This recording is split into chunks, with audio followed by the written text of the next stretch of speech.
عمران خان کی گرفتاری، فنکار بھی میدان میں آ گئے۔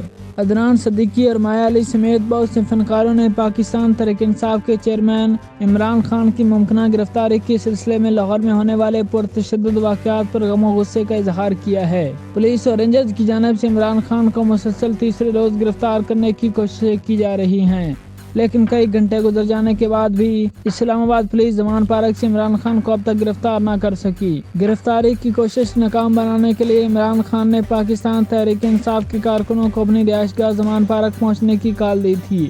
لاہور ہائی کورٹ کے حکم پر پولیس نے ایک روز کے لیے آپریشن معطل کر دیا، لیکن حالات اب بھی بہت کشیدہ ہیں۔ فنکاروں کی ایک بڑی تعداد عمران خان کی حامی ہے اور موجودہ حکومت کے خلاف آواز اٹھاتی رہتی ہے۔ تاہم عمران خان کی ممکنہ گرفتاری کے لیے لاہور زمان پارک کی کشیدہ صورتحال پر ان فنکاروں کی جانب سے شدید مذمت کی جا رہی ہے۔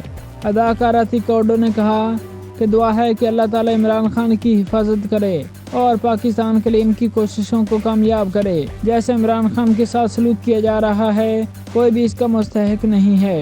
اداکارہ کا کہنا تھا کہ عمران خان پرفیکٹ نہیں ہے، ہو سکتا ہے کہ ان میں بہت سی خامیاں ہوں، لیکن ان کا دل صاف ہے، جس کی وجہ سے انہیں آزمائشوں کا سامنا ہے اور ہمیں ان کا ساتھ دینا چاہیے۔ دوسرے لوگ صرف باتیں کرتے ہیں، لیکن عمران خان کام کر کے دکھاتا ہے۔ مخلص ہونے کی وجہ سے ہراساں کیا جانا اور سزا دینا ناانصافی ہے، جسے ہم قبول نہیں کرتے۔ اور یوٹیوبر شاہویر جعفری نے بھی ملکی صورتحال پر افسوس کا اظہار اور عمران خان کی حمایت کا اظہار کیا۔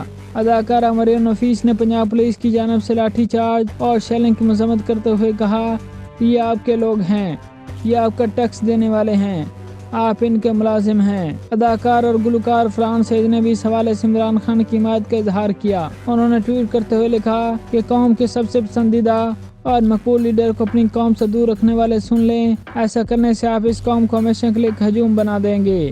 فرحان سعید نے کہا وہ اور بات ہے اگر آپ چاہتے ہی یہی ہیں، لیکن اللہ نے اس قوم کا مقدر کچھ اور لکھا ہے انشاءاللہ۔ فرحان سعید نے ایک اور ٹویٹ کرتے ہوئے کہا کہ جب عمران خان وزیر اعظم بنے تو اداکاروں اور کھلاڑیوں کی جانب سے ڈھیروں مبارکباد کے پیغامات جاری کیے گئے، یہاں تک کہ یہ لوگ عمران خان سے ملاقات کرنے بھی گئے، لیکن آج یا تو انہوں نے عمران خان کے بارے میں اپنی رائے بدل لی ہے، جو کہ یہ سب کا حق ہے، یا وہ بولنے سے گھبرا رہے ہیں، جو کہ تشویشناک بات ہے۔ اداکار عدنان صدیقی کا کہنا تھا کہ ملک بھر سے مختلف شعبہ جات سے تعلق رکھنے والے لوگوں کو ایک جذبہ اور لگن کے ساتھ ایک مقصد کے لیے اکٹھا ہوتے دیکھنا حیران کن ہے۔ ہماری ملکی تاریخ میں ایک لیڈر کے لیے اس طرح کی حمایت بے مثال ہے۔ اداکار فہد مرزا نے لاہور کی کشیدہ صورتحال پر افسوس کا اظہار کرتے ہوئے لکھا کہ اب وہ یہ ماننے پر مجبور ہو گئے ہیں کہ یہ شام ہے، یہ لوگ عمران خان کو زہر دینا چاہتے ہیں، جو ہفتوں اور مہینوں بعد اثر کرے گا۔